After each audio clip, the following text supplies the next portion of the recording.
آج اس موقع کو غنیمت جانتے ہوئے میں ایک آفر اوپنلی رکھنے لگا ہوں. اس وقت پاکستان میں 2 بڑے مفتی ہیں جن کے اوپر آلموسٹ پاکستان کے عوام کنسنسس کے ساتھ ایگری کرتے ہیں کہ یہ پاکستان کے ٹاپ کے مفتی ہیں اور یہ بائسڈ نہیں ہے. نمبر 1 ہمارے مفتی منیب الرحمان صاحب حفظہ اللہ تعالی جن کا تعلق بریلوی مکتب سے ہے, اور نمبر 2 مفتی تقی عثمانی صاحب حفظہ اللہ تعالی جن کا تعلق دیوبند کے مکتب سے ہے. تیسرے نمبر پہ اگر کوئی تھے تو وہ ساجد میر صاحب تھے رحمہ اللہ تعالی اہل حدیث مکتب سے, لیکن وہ فوت ہو چکے. ان کی جگہ حافظ عبد الکریم صاحب موجود ہیں, چلیں ان کو بھی آپ شامل کر لیں حفظہ اللہ تعالی. یہ 3 پرسنالٹیز, اور ان میں بھی بالخصوص دیوبند اور بریلویوں کے جو مفتی اعظم ہیں مفتی منیب اور مفتی تقی عثمانی صاحب, ان کو میں اس حوالے سے ریکویسٹ کروں گا کہ وہ میری یہ آفر قبول کریں, میری خواہش پہ نہیں. چونکہ آپ کے جو چھوٹے علماء ہیں وہ بار بار مجھے گمراہی کے سرٹیفکیٹ دیتے ہیں, اور آپ دونوں کی خاموشی انڈورس کرتی ہے کہ آپ مجھے واقعتاً گمراہ نہیں سمجھتے, مسلمان سمجھتے ہیں.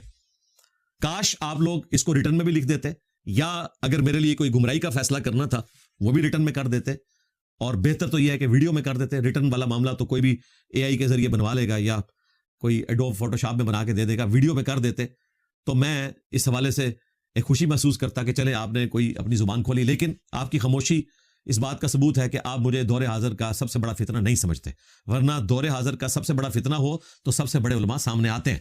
جب غلام احمد قادیانی دجال نے جھوٹا دعوے نبوت کیا تو اس وقت بڑے علماء سامنے آئے. ثناء اللہ امرتسری اہل حدیث کے بہت بڑے عالم تھے, وہ سامنے آئے. پیر میر علی شاہ صاحب سامنے آئے, احمد بریلوی صاحب سامنے آئے. اسی طریقے سے علماء دیوبند میں سے بھی بعض لوگ سامنے آئے, تو بڑے علماء سامنے آئے. لیکن میرے کیس میں الحمدللہ آج تک ایسا نہیں ہوا, بلکہ مفتی منیب صاحب نے کہا کہ وہ اپنے پلیٹ فارم سے اپنی دعوت پیش کریں, ہم اپنے پلیٹ فارم سے دعوت پیش کرتے رہتے ہیں, کرتے رہے ہیں, کرتے رہیں گے. ٹھیک ہے, اس کا مطلب ہے کہ انہوں نے کہا ہم نے کو ایگزسٹ کرنا ہے. تو میں یہ آفر کرنا چاہ رہا ہوں کہ آپ کسی نیشنل ٹی وی کے اوپر ایک لائیو ڈیبیٹ ارینج کریں. چلے ارینجمنٹ میں کر دوں گا کسی بھی نیشنل ٹی وی کے اوپر, جیو ہو, اے آر وائی ہو, دنیا, سما, اللہ کے فضل سے ہر ٹی وی چینل پہ بڑی پوسٹ کے اوپر ہمارے اس پلیٹ فارم سے جڑے ہوئے لوگ موجود ہیں. میں یہ پروگرام ارینج کر دوں گا, لیکن لائیو چلے, جس میں آپ 2 بڑے مفتی بیٹھے, میں سامنے بیٹھ جاتا ہوں, عقیدہ توحید کے حوالے سے ڈسکشن ہم کر لیں, عقیدہ ختم نبوت کے حوالے سے ڈسکشن کر لیں, اور جو بزرگوں کی گستاخانہ عبارتیں ہیں جس میں آلریڈی آپ دونوں کے بزرگ ایک دوسرے کے بارے میں فیصلہ کر چکے ہیں, ان کے بارے میں ہم گفتگو کر لیں. اور پھر اس کے بعد میرے حوالے سے کوئی آپ کی ریزرویشن ہے تو میرے سامنے رکھیں, میں پبلکلی اپنے عقائد و نظریات ڈسکس کروں گا. اور اللہ کے فضل سے میرا یہ دعویٰ ہے عاجزی کے ساتھ کہ میرا کوئی ایک عقیدہ بھی ایسا نہیں ہے جو 1400 سال میں مسلمانوں کے ہاں ایگزسٹ نہ کرتا ہو, کوئی ایک عقیدہ بھی.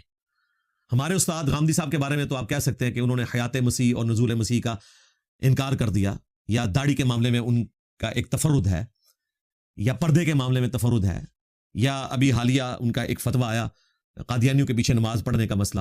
اگرچہ وہ قادیانیوں کے عقیدے کو کفریہ سمجھتے ہیں, لیکن وہ کہتے ہیں کہ کفر کی جورسڈکشن پیغمبر کے پاس ہے کہ وہ کسی کو کافر ڈکلیئر کرے یا نہ کرے, ہم صرف عقیدے کو کفریہ کہہ سکتے ہیں. اور یہ بھی ان کے مخالفین پروپیگنڈا کر رہے ہیں کہ جی وہ عقیدے کو کفریہ نہیں مانتے ہیں, وہ عقیدے کو کفریہ مانتے ہیں, لیکن ان کا ایک ٹیکنیکل پرابلم ہے. تو اس طرح کا کوئی معاملہ تو میرے ساتھ ہے ہی نہیں ہے.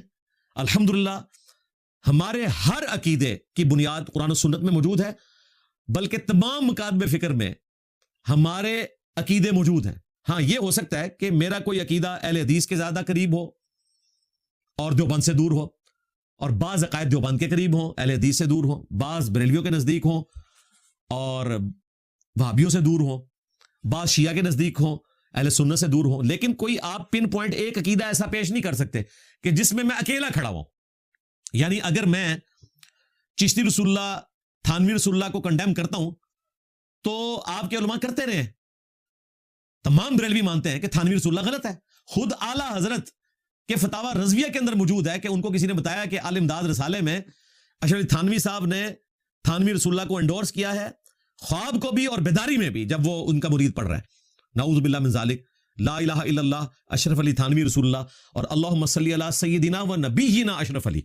تو حمزہ بریلوی نے کہا کہ یہ لوگ تو ختم نبوت میں کرپشن کرنے والے ہیں, تعزیر الناس کی, عبارت کوٹ کی, قاسم نوتوی کی. تو انہوں نے کہا ان سے بعید ہے کہ یہ اپنے ناموں کے بھی کلمے پڑھاتے رہے.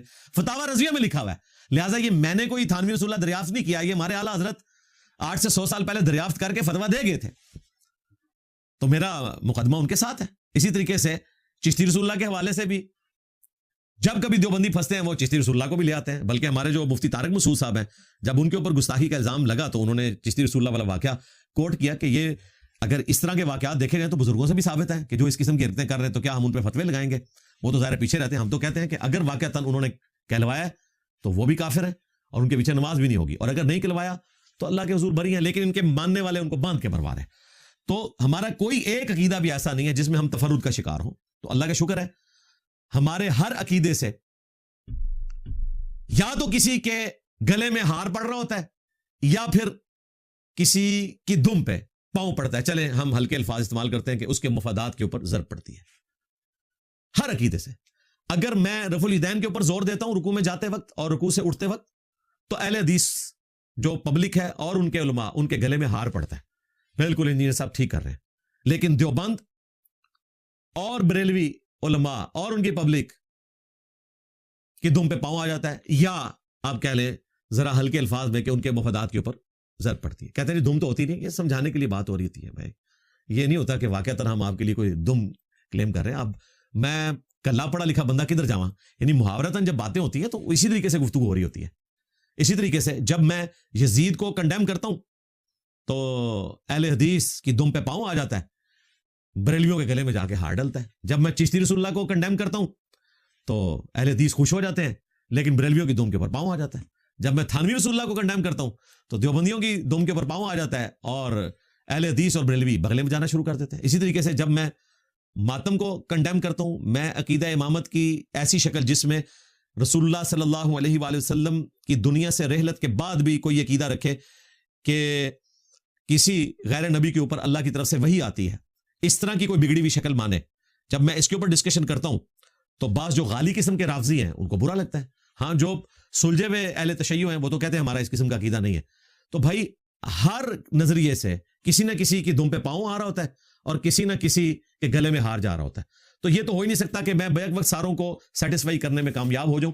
میں امید کرتا ہوں کہ میری اس ویڈیو کے جواب کے اندر انشاءاللہ ہمارے بڑے بڑے علماء جو ہیں وہ لبیک کہیں گے اور ویڈیو بنا کے ایٹ لیسٹ اس آفر کو قبول کریں گے. اور اگر ضعیف العمری کی وجہ سے وہ آفر قبول نہیں کر پا رہے تو وہ ویڈیو میں اپنا کوئی نمائندہ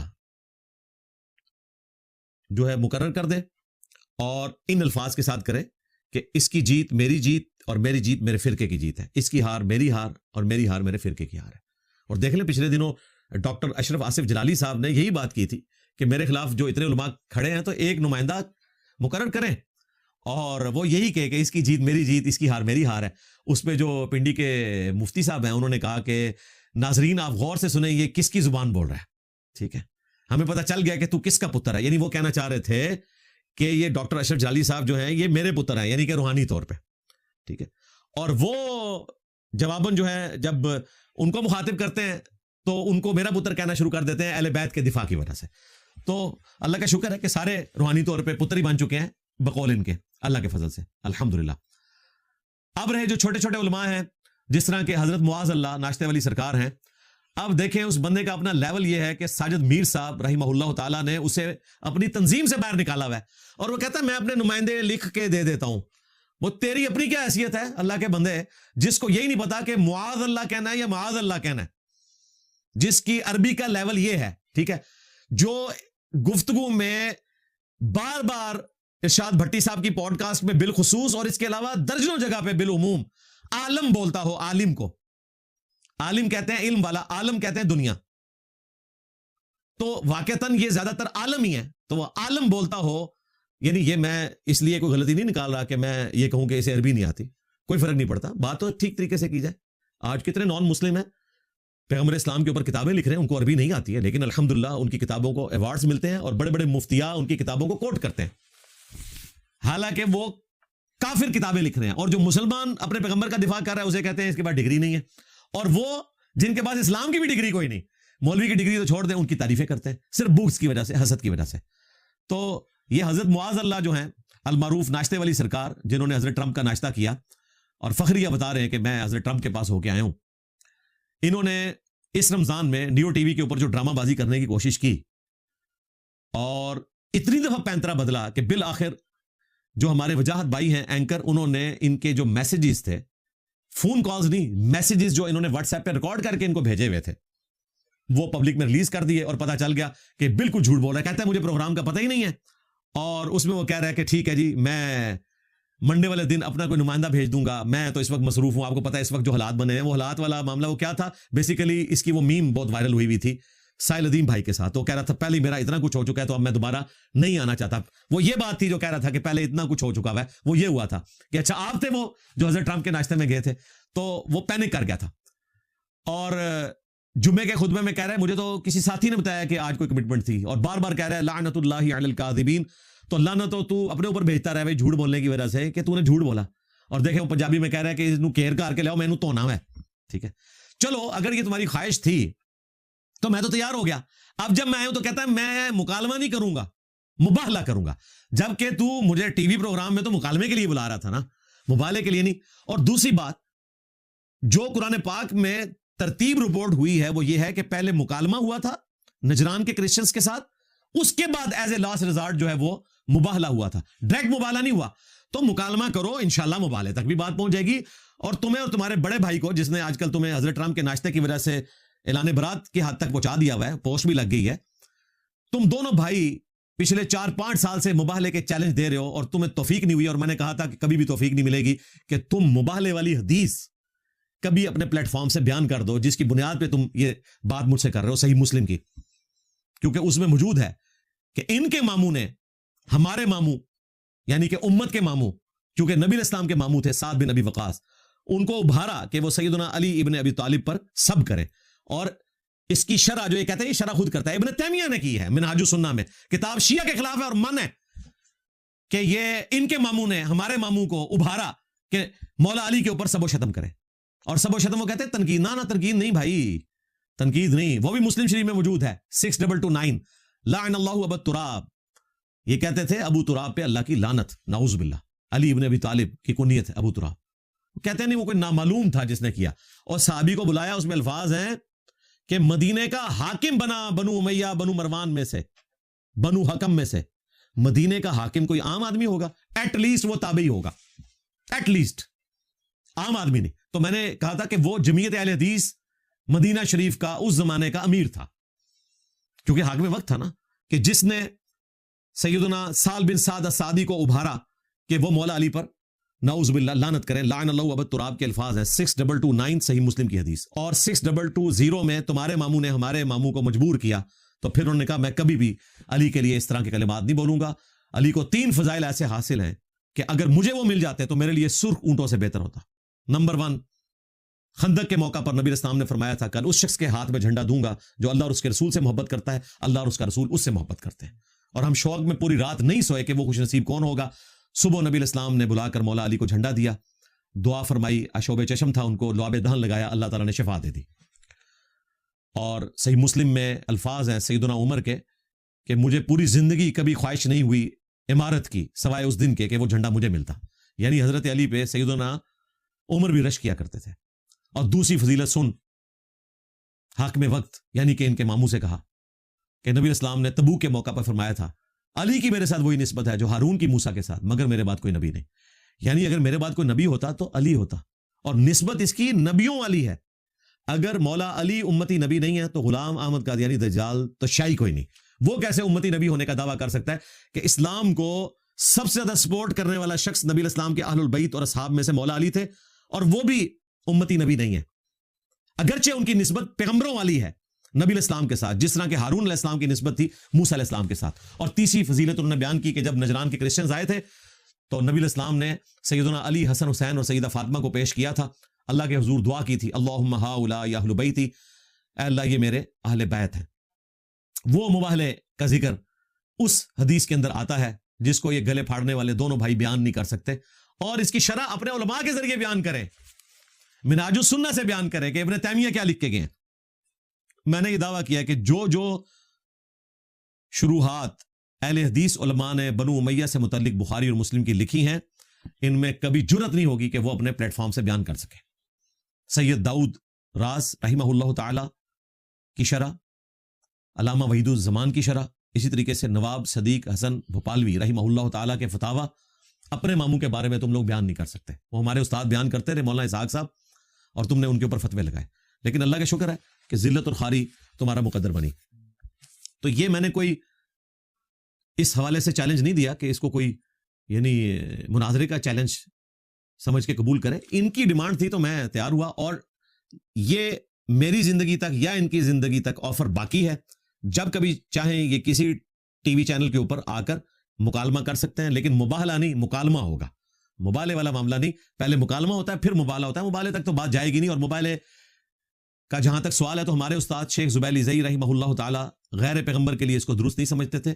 ہمارا بھی یہی موقف ہے, لیکن وہاں تک تو بات جانی نہیں ہے نا. پہلے تو مکالمے تک بات آئے, ایک ہیلدی گفتگو ہو ٹی وی چینل کے اوپر. اور اس میں اگر آپ چاہیں تو ہمارے وجاہت بھائی جو ہیں وہ اینکر کے طور پر بیٹھ سکتے ہیں, جن کے ساتھ آپ کے اچھے تعلقات ہیں اتنے عرصے سے. جب سے انہوں نے آپ کی اصلیت کھولی صرف اس وجہ سے کہ آپ نے ان کو ونریبل کیا, تو اب آپ ان کے خلاف ہوئے ہیں. چلے کوئی اور اینکر آپ چوز کر لیں, ارشاد بھٹی صاحب کو کر لیں, یا کوئی ایسا شخص جس کے اوپر آپ متفق ہیں, اور ٹی وی چینل پہ بیٹھے اور ایک مہذب انداز میں ہم گفتگو کریں انشاءاللہ تعالی.